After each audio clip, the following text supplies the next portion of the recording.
Shalom, peuple de Dieu, shalom, bonsoir.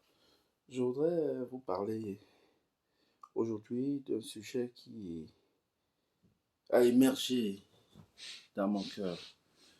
Vous connaissez très bien l'histoire de Joseph en Égypte. Une histoire riche d'enseignements, mais je voudrais souligner un passage ou du moins un aspect de cet enseignement qui peut-être n'a pas encore été suffisamment révélé. Vous voyez, la Bible dit que tout ce que Joseph marchait avec l'Éternel et tout ce qu'il touchait prospérait. Et les païens autour de lui, c'est-à-dire Pharaon, Potiphar et les autres, constatèrent que tout ce qu'il touchait prospérait. Bien-aimé, je voudrais me poser ou te poser la question de savoir qu'est-ce qui dans ta vie attire l'attention des autres? Quelle est cette chose que tu fais suffisamment bien au point de susciter déjà d'abord l'intérêt des personnes qui t'entourent, païens ou chrétiens, peu importe, païens ou chrétiens. Est-ce qu'il y a une chose que tu fais tellement bien au point où, lorsqu'on pense à toi, ou lorsqu'on pense à cette chose, on pense à toi, ou lorsqu'on pense à toi, cette chose-là revient. Si ce n'est pas encore le cas, dis-toi que ça devrait devenir le cas. Ça, c'est de deux. Vous voyez, lorsque Joseph a été mis en prison, après, l'histoire est connue, je fais court, j'insiste juste sur les points saillants. Il y a un aspect intéressant. L'aspect intéressant, c'est que euh,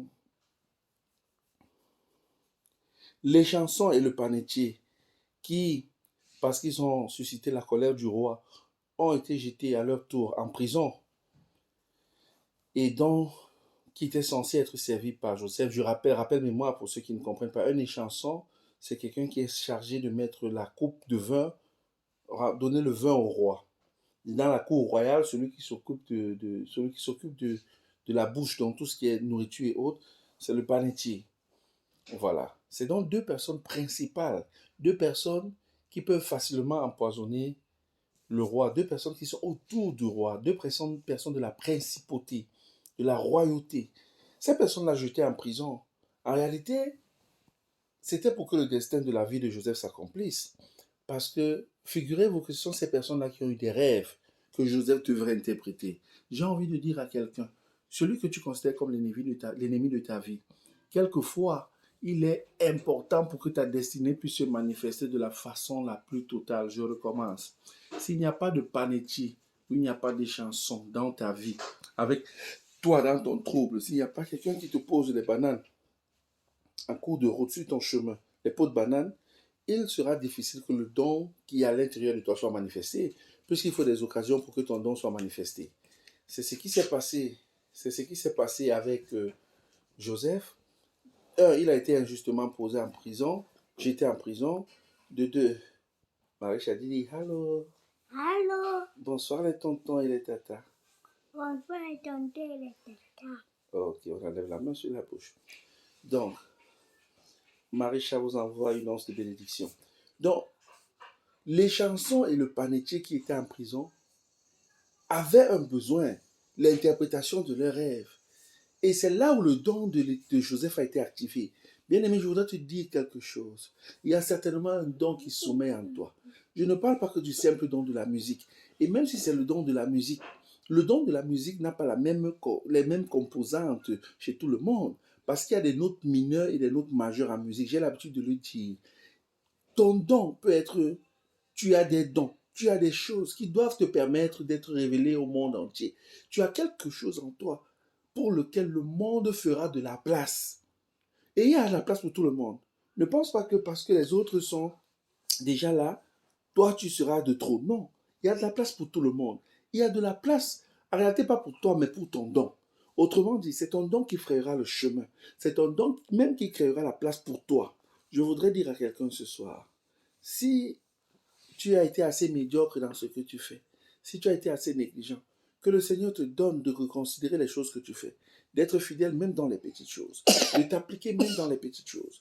Parce que l'on ne sait jamais qui est les chansons autour de soi. L'on ne constate pas toujours qui est le panetier autour de soi. Souvent, ils arrivent déguisés. masqués. Si l'on n'est pas assez attentif, on ne remarque même pas leur présence. Je voudrais dire à quelqu'un, il y a un plan de Dieu pour ta vie. Mais le plan de Dieu pour ta vie passe par l'activation de ton don. Et si tu en as plusieurs, tu vois que l'équation devient encore plus compliquée. Mais toujours est-il qu'il faudrait d'abord que les hommes remarquent que ce que tu fais de façon simple, naturelle, sans que les chansons et les panetiers ne soient près de toi, est déjà fait de façon remarquable.